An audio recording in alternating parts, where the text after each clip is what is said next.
गुजरात के पाटन जिले में लोकसभा चुनाव को लेकर प्रधानमंत्री नरेंद्र मोदी ने एक जनसभा को संबोधित किया। तमाम उपलब्धियों को जनता के सामने रखा। वहीं इस मौके पर शामिल भाजपा कार्यकर्ताओं ने पीएम मोदी का फूल मालाओं के साथ भव्य स्वागत किया। वहीं पीएम मोदी ने विपक्षी दलों पर निशाना साधते हुए कहा कि हमारे गृह राज्य का कर्तव्य देश के लोगों की देखभाल करना है और इसी के साथ ही उन्होंने आतंकवाद को पूरी तरह खत्म करने का भी फैसला लिया है। सहारनपुर में मुजफ्फरनगर हाईवे पर कार और बाइक की आमने सामने से टक्कर हो गई। टक्कर में बाइक पर बैठी महिला की मौके पर ही मौत हो गई, जबकि 2 लोग घायल हो गए। घायलों को अस्पताल ले जाते वक्त एक और आदमी की मौत हो गई है। पुलिस ने आरोपी चालक को गिरफ्तार कर लिया है और शव को पोस्टमार्टम के लिए भेज दिया है। बिजनौर के थाना नजीबाबाद के पास एक घर में सिलेंडर ब्लास्ट होने के कारण आग लग गई, जिसमें खाना बना रही युवती मामूली रूप से झुलस गई है। मौके पर पहुंची दमकल की टीम ने आग पर काबू पा लिया है।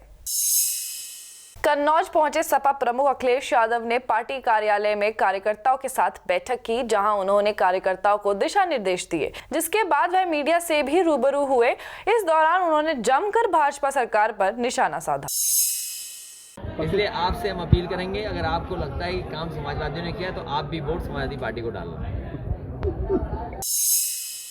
मुरादाबाद के थाना मैनाठेर में एक जंगल में शव मिलने से हड़कंप मच गया है। जानकारी के मुताबिक हत्या की आशंका जताई जा रही है। सूचना पर पहुंची पुलिस ने शव को कब्जे में लेकर पोस्टमार्टम के लिए भेज दिया है।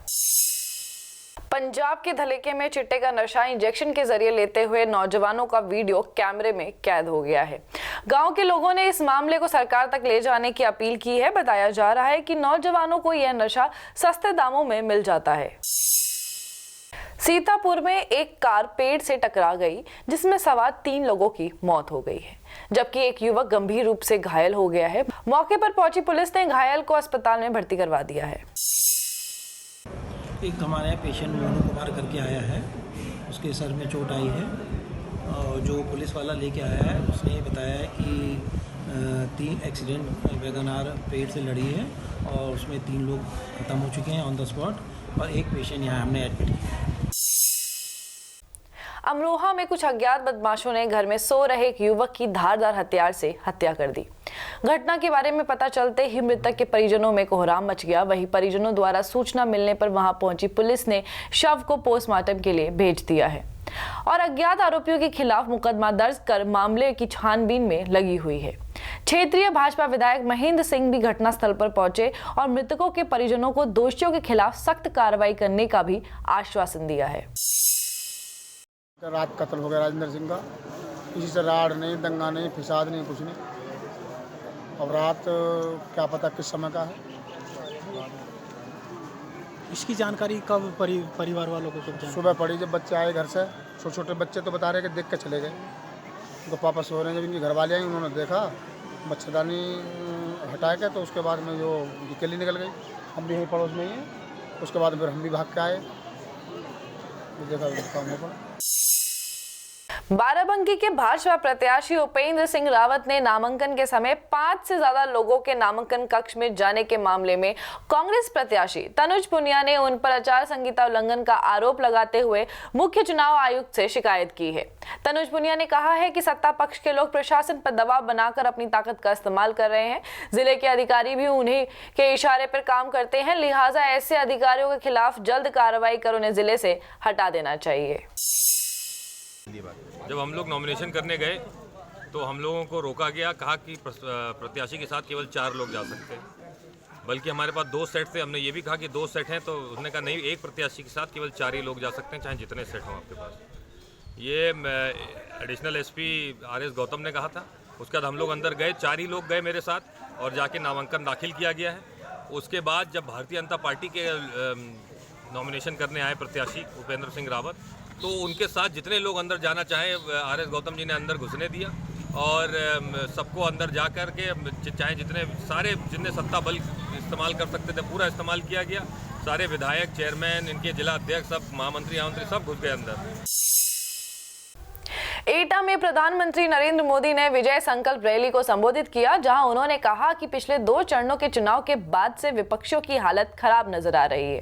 अब युवा ही फैसला लेंगे कि देश में किसकी सरकार आनी चाहिए। पीएम मोदी ने महागठबंधन को महामिलावट बताते हुए कहा कि इनकी दोस्ती हुई पर जल्द ही इनका गठबंधन टूटेगा। उन्होंने गठबंधन पर भ्रष्टाचार का आरोप लगाते हुए कहा कि इन लोगों ने सिर्फ गरीबों के नाम पर अपना बैंक बैलेंस बढ़ाया है और देश के हित के लिए कुछ भी नहीं किया। फिरोजपुर के एक प्राइवेट अस्पताल में कंपाउंडर ने दिमागी इलाज करवाने आए मरीज की बहन का जबरदस्ती बलात्कार किया, जिसके बाद डॉक्टरों को शिकायत करने पर भी पीड़िता और उसके परिजनों की कोई सुनवाई नहीं हुई। उसके बाद पीड़िता ने फाजिल्का के एक सरकारी अस्पताल में अपना डॉक्टरी मुआयना करवाकर प्रशासन से आरोपी के खिलाफ कार्यवाही करने की मांग की है। बस पेशेंट आया 24 साल की उम्र का, तो बता रहा था सेक्सुअल असॉल्ट की हिस्ट्री के साथ आया है। तो उसका हमने मेडिकल एग्जामिनेशन किया है। जो टेस्ट है वो लेबॉर्ट्री टेस्ट जो हमने हाल ही में भेज दिए हुए हैं, इसकी रिपोर्ट्स आती आएंगी तो फिर उसका आगे देखा जाएगा कैसे है।